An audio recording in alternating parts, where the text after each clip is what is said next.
Inquiry report તૈયાર થઈ ચૂક્યો છે।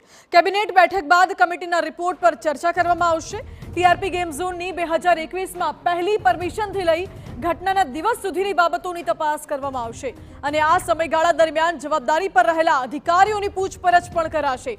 ફાયર, આર&બી, મનપા કમિશનરના નિવેદન લેવામાં આવ્યા હતા। સરકાર આવતીકાલે ગુજરાત હાઈકોર્ટમાં રિપોર્ટ રજૂ કરશે। સરકાર ગુજરાત હાઈકોર્ટમાં રિપોર્ટ મૂકવાની છે। એસઆઈટી રિપોર્ટ પણ તૈયાર થઈ ચૂક્યો છે। ઇન્ટરનલ ડિપાર્ટમેન્ટલ ઇન્ક્વાયરી રિપોર્ટ પણ તૈયાર થઈ ચૂક્યો છે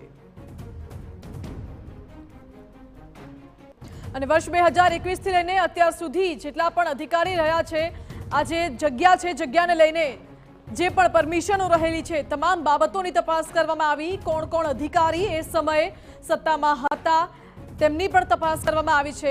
ડિપાર્ટમેન્ટલ ઇન્ક્વાયરી રિપોર્ટ એક આખો તૈયાર કરવામાં આવ્યો છે, જેમાં કોની કોની જવાબદારી હતી, જે તે સમયે જ્યારે આ ટીઆરપી ગેમ ઝોન બન્યું ત્યારે પરમિશન કોને કોને આપી, કેવી રીતે પરમિશન આપવામાં આવી, તમામ બાબતોને લઈને તપાસ કરવામાં આવી અને એ સમય 2021ના સમયગાળામાં અહીં અધિકારી કોણ હતા, કોની જવાબદારી હતી, એમની પણ તપાસ કરવામાં આવી છે। તમામ અધિકારીઓની નીચેથી ઉપર સુધી તમામ હોદ્દાના અધિકારીઓની તપાસ કરવામાં આવી। ડિપાર્ટમેન્ટલ ઇન્ક્વાયરી રિપોર્ટ આખો તૈયાર કરવામાં આવ્યો છે અને સરકારની કેબિનેટની બેઠક મળવાની છે। તો કેબિનેટની બેઠક બાદ આ કમિટીના રિપોર્ટ પર ચર્ચા કરવામાં આવશે। ટીઆરપી ગેમ ઝોનની 2021માં પહેલી પરમિશનથી લઈને ઘટના જ્યારે ઘટી અગ્નિકાંડની તે દિવસ સુધીની તમામ બાબતોની તપાસ કરવામાં આવી છે અને તેનો ઉલ્લેખ આ રિપોર્ટમાં કરવામાં આવ્યો છે। ઇન્ટરનલ ડિપાર્ટમેન્ટલ ઇન્ક્વાયરી રિપોર્ટ તૈયાર થઈ ચૂક્યો છે।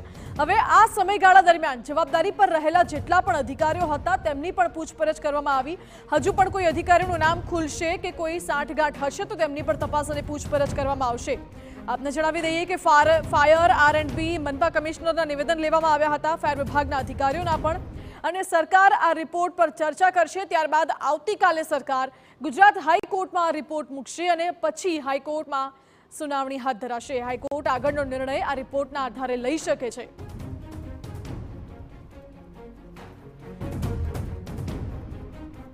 મહત્વનું છે કે અગાઉ એસઆઈટીએ પણ તપાસ કરી હતી, સ્પેશિયલ ઇન્વેસ્ટિગેશન ટીમે પણ એક પોતાનો રિપોર્ટ તૈયાર કર્યો હતો, પરંતુ જે ખાતાકીય બાબતો હતી તેની તપાસ કરવા માટે એક ડિપાર્ટમેન્ટલ ઇન્ક્વાયરી બોલાવવામાં આવી હતી અને ડિપાર્ટમેન્ટલ ઇન્ક્વાયરી પૂર્ણ થઈ ચૂકી છે।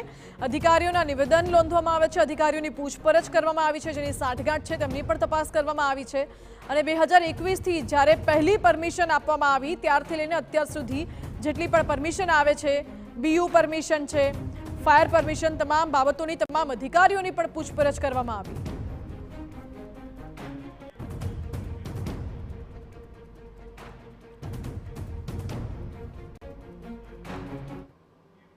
એટલે ઇન્ટરનલ ડિપાર્ટમેન્ટલ ઇન્ક્વાયરી રિપોર્ટ તૈયાર થઈ ચૂક્યો છે। હવે સરકાર આવતીકાલે આ રિપોર્ટ ગુજરાત હાઈકોર્ટમાં મૂકશે। અમારી સાથે વધુ જાણકારી સાથે જોડાઈ ગયા છે સંવાદદાતા Kinjal Mishra. Kinjal, internal departmental inquiry report તૈયાર થઈ ચૂક્યો છે, શું છે આ રિપોર્ટમાં, કઈ કઈ બાબતોનો ઉલ્લેખ કરવામાં આવ્યો છે?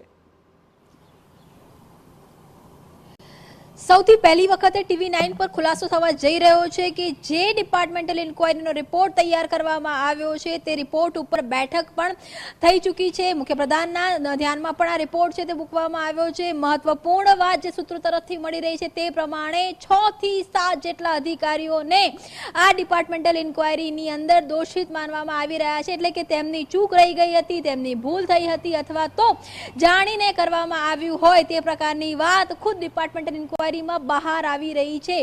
જો અલગ અલગ વિભાગોની વાત કરવામાં આવે તો પહેલી તો વાત કે ડિપાર્ટમેન્ટલ ઇન્ક્વાયરી શરૂ ક્યારથી કરવામાં આવી, તો ટીઆરપી ગેમ ઝોનને પરમિશન જ્યારથી આપવામાં આવી તે પોલીસ વિભાગની વાત કરવામાં આવે, ફાયર વિભાગની વાત કરવામાં આવે કે પછી કમિશનર ઓફિસની વાત કરવામાં આવે, એટલે કે 2021માં જ્યારે પરમિશન આપવામાં આવી હતી ત્યારે જ આમાં ક્ષતિદોષ હતો।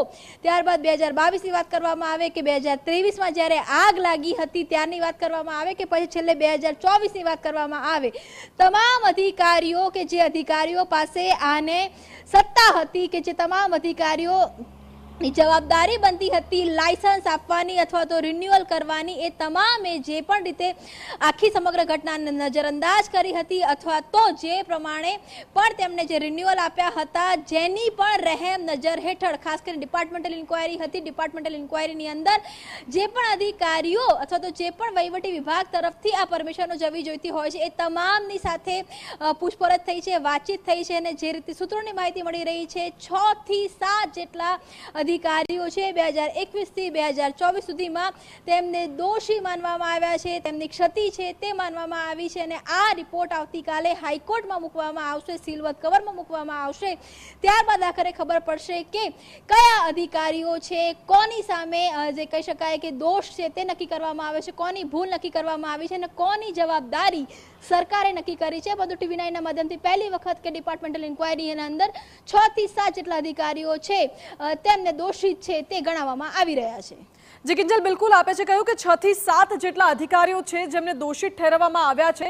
એ અધિકારીઓ કયા કયા વિભાગના અધિકારી છે, શું હજુ અત્યારે પણ તેઓ હોદ્દા પર છે કે અગાઉ હતા અને તેમના નામ અંગેની કોઈ જાણકારી?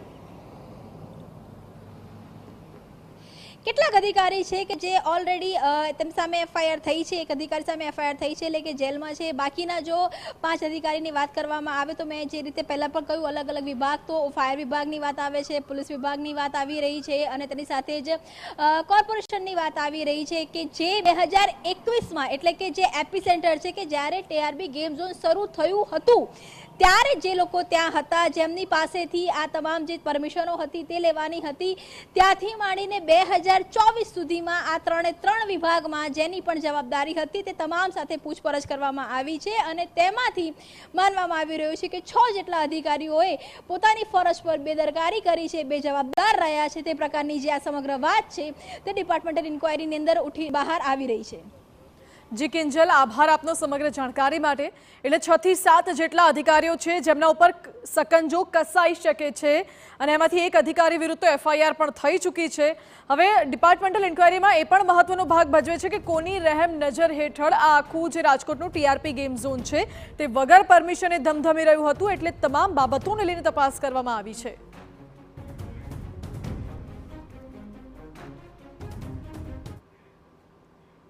તો રાજકોટ TRP ગેમ ઝોન અગ્નિકાંડને લઈને